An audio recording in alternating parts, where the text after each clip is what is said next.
Sup YouTube, this is the AAF Zones Game of the Week with special guest Joey Bosa calling in later. We're going to get this started. Hot shots at Stallions. I'm going to first review Arizona. So basically, Arizona escaped from Memphis, or I'm going to say escaped. They were down early and had to forge a comeback.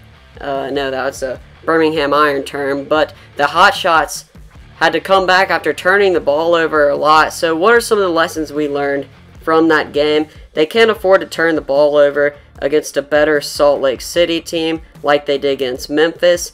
They could really lose the game if they're that careless with the ball. Also, this last game we saw in week 1, the score was 38-22, so it was a tight game.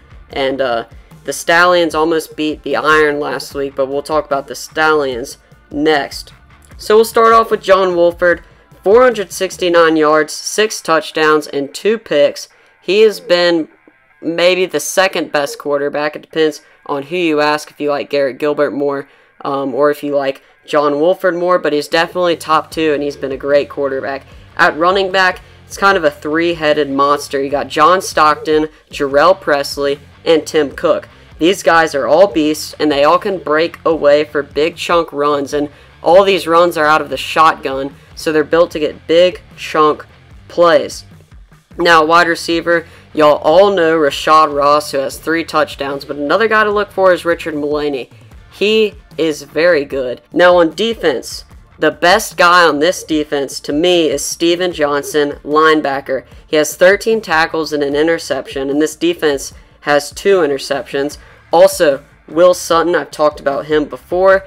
He is going to be a key in this game. I loved watching Will Sutton in college, and I'm loving watching him now.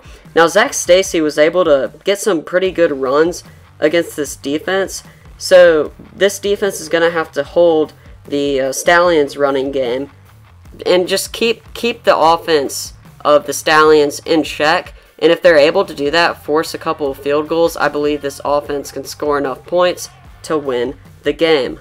And although this defense, lots of people have been kind of dogging it, they do have 5 total sacks, and that's pretty impressive. So they are getting pressure on the quarterbacks. They just need to let teams get field goals and not as many touchdowns, so their offense can score the amount of touchdowns they need to win the game. Okay, let's switch gears here. For the Stallions, this is their first home game, so I do believe they're going to have a little home field advantage factor, which could help them win this game. The problem is their offense only scores about 15 points per game.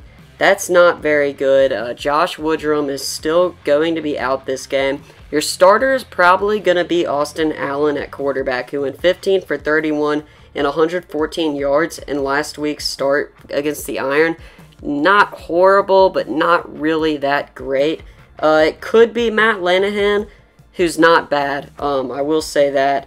But the quarterback situation, I think all the quarterbacks are pretty good in Salt Lake City. At running back, you really haven't had much production. Joe Blagnon and Brandon Oliver are pretty much even in the run game, but haven't found as much consistency as Salt Lake City would probably like. But they are playing a defense that does struggle against the run. As we saw last week, Zach Stacy was able to find room. So maybe they will find success in the run game. Now, the tight ends get the most catches on this team. Anthony Denham leads the team with 6 catches for 70 yards, and Nick Truesdale has 5 catches and a touchdown. At wide receiver, you're going to look for DeMornay Pearsonell. On defense, the Stallions have been pretty good. They've only forced 1 turnover, 5 sacks, but one guy has 3 of them, and that is defensive end Carter Schultz, who has made a name for himself. 10 tackles, 3 sacks. He is incredible. Also at linebacker, you got Greer Martini, who has 8 tackles and a sack. So the defense has been pretty solid. They just need the offense to get going. Also, probably going to want to note this, their field goal kicking, they have had issues with that. They probably could have beaten the Iron had they had consistent special teams. What is up, YouTube? The time has come. We are interviewing Joey Bosa. He is on the show right now. We chose 5 comments from the comment sections from videos this week to ask him, and we'll start it off. Joey, what is your favorite video game?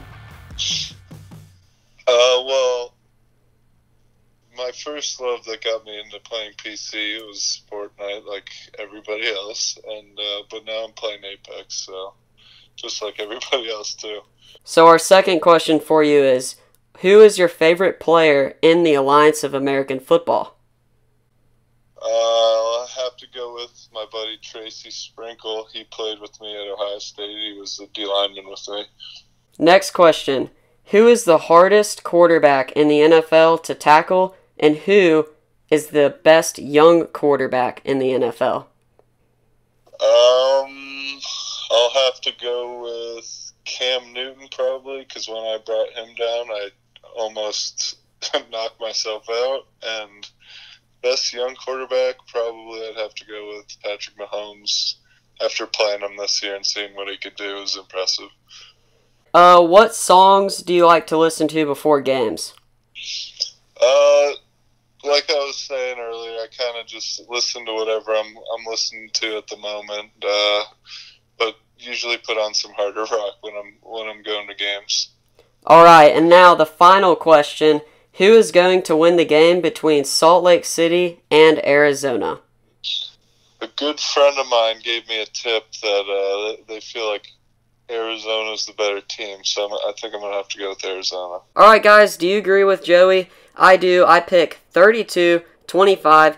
Arizona out on top, but it could be a close one. Let me know what y'all score predictions are in the comments section below, and we'll be coming to you next week with another game of the week, and we're excited to have another guest on the show. Thanks for watching the AAF Zone. Please like, subscribe, and comment down below.